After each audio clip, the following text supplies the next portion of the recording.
Whoop! I really didn't think my mic was gonna be there. All right, dude. Okay. Oh, I don't even know how I'm gonna start. Okay, Netflix reportedly a while back was going to have a few different shows from Blizzard before they were acquired by Microsoft. They were gonna have a few different shows. Some were based on going to be StarCraft, Overwatch, and Diablo adaptations. Hell, we might even had more. Hell, we might even had a Warcraft like 3 situation. We could have like a sequel to the movie because I know the movie did like I think it did all right. It did well with the China money. But I don't know why we never got a second movie or why there's never been a continuation of it as such. Anyone that wasn't a big gaming fan of the game who went to go watch the movie, anyone who's super casual will be like, yeah, it was alright. It wasn't amazing, but it was alright. It was fun. Anyway, in a Reddit MMA to promote his new book, Play Nice: The Rise, Fall, and Future of Blizzard Entertainment, Bloomberg reporter Jason Schreier revealed that all three Blizzard franchises were due for a Netflix adaptation treatment, but the Netflix sued Blizzard. Oh, sorry, Blizzard sued Netflix for poaching the company then chief financial officer. In early 2019, former Blizzard CFO Spectre Newman was fired after breaching his contract to become CFO of Netflix. It seems this dispute was at the hard end of all those Netflix adaptations, and I just have to ask why. Why was he? Like, I get they were poaching him. I get that Netflix was poaching him and they wanted him to come work for them. But I don't understand why that would be such a big problem. Because what secrets would someone from Blizzard have to give to Netflix? Unless this is when Netflix was gonna be going for games, which I'll check. No, Netflix's expansion into games came in January, 30th August 2023. And they had like some pretty decent outputtings, and a lot of them are just like games that you can buy from the store already, from like the Steam store and whatnot. They're games that already exist. And nowadays they're putting out new games like that new puzzle game like Monument 3. And they're funding it, which is I'm pretty hyped about that. But still, it's like I don't get it. This seems really weird that Netflix would poach this Blizzard CFO who okay, reportedly what must have happened was that during this time he must have then, but then the chief financial officer doesn't have anything to do with games, not really, not game development. This is a weird one. So why would Blizzard then want to go ahead and sue them?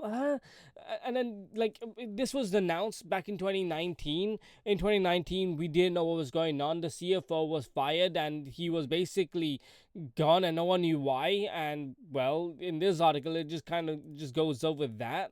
The details of the plan of to let Newman go can be found in regulatory filing made by Activision Blizzard. It states that a termination is unrelated to company's financial reporting to or disclosure controls and procedures. It also states that the paid leave of absence is in place to allow Newman to demonstrate there is no cause to terminate his employment.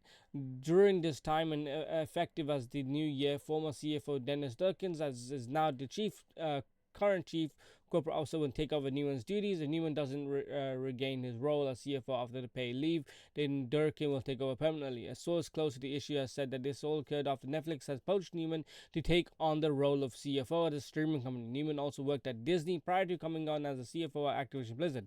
As of yet, Activision Blizzard has not made any comments on such reports.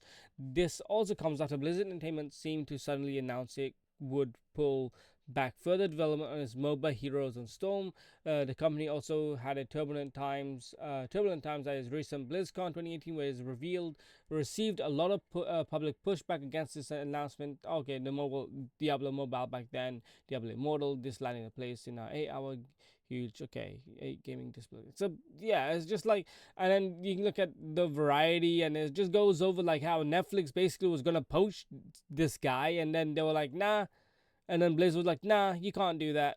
And I just don't understand why that's a big problem, because it's like, I understand it's violating their company like rules, but what would it affect? Like, what does it really affect? And I can't really say In the Fox litigation, Netflix argued that Fox's employment contracts were unenforced because they wrongfully locked employees into long-term deals. A judge ruled against Netflix and ordered the streamer not to poach additional employees. Netflix has appealed the Viacom case, which alleges. Okay, maybe this one will explain. At that time, Activision told investors that Newman had been terminated for the cause of violation due to his obligations to the company, inciting that he had violated his no shop clause. Oh, I see. I see why he was fired, but this is a good deal. I don't understand. This is a good deal for everybody. If Netflix had, if Netflix and Blizzard worked together, we could have had like an Overwatch show, bro. A show that could actually give this show some stupid lore. Like it's so silly. This game was on this so high back in like what 2016, 17, 18. It was on this highest, like on the highest high, and now it's like on its lowest lows. And it's one of the biggest reasons because all the stupid lore is from the is like from comic books or other bullshit media that you can read upon. It's just not good. It's just like if there's a way for the story to progress in a natural way, for us to learn about characters in a natural way, like instead of us like going through the game, going or through a comic and going, okay, oh randomly this person's gay now. What? It's like, oh okay, like instead of that, we could have progressed that. And we could have gone slowly with that, but I guess not. I mean, there is the LOL show, right? Arcane, but that's not Blizzard. It's just one of those like Blizzard needs to like work with Netflix again. And if you can get those CGI cutscenes, those big CGI cutscenes like that we have ready for a Netflix show, but like maybe like scale down to like something like Arcane, which is already hugely expensive and takes huge like efforts. Oh my god. Oh, I would love that shit, bro. Those 3 minute videos they put out, like the Genji one, the Hanzo one, the robot one. Oh, I would fall in love. Overwatch would have a resurgence, you know? If we can't have a story mode, let this be the story mode. Let it be a show. It's like, oh my god, this is so disappointing. This is so disappointing, bro.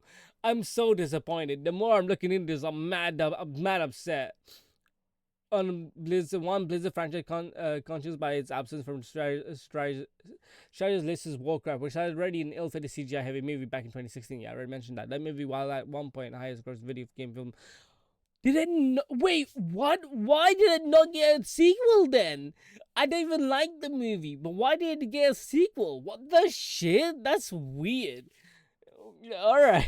Other revelation for playing nice to called the I called the real time strategy game. Okay, Blizzard is probably preparing for release. Yeah, I don't care. All right, so basically that's it. But dude, that's mad. That's mad. It's like adaptations would have been made somewhat, but like if it was a CGI show, good. If it was a cartoon show, like animated show, I'm down with that too. Anything would have been fine. Just a way to promote your like games furthermore. That would be a good idea.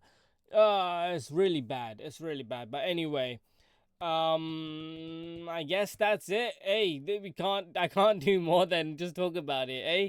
All right. Take care.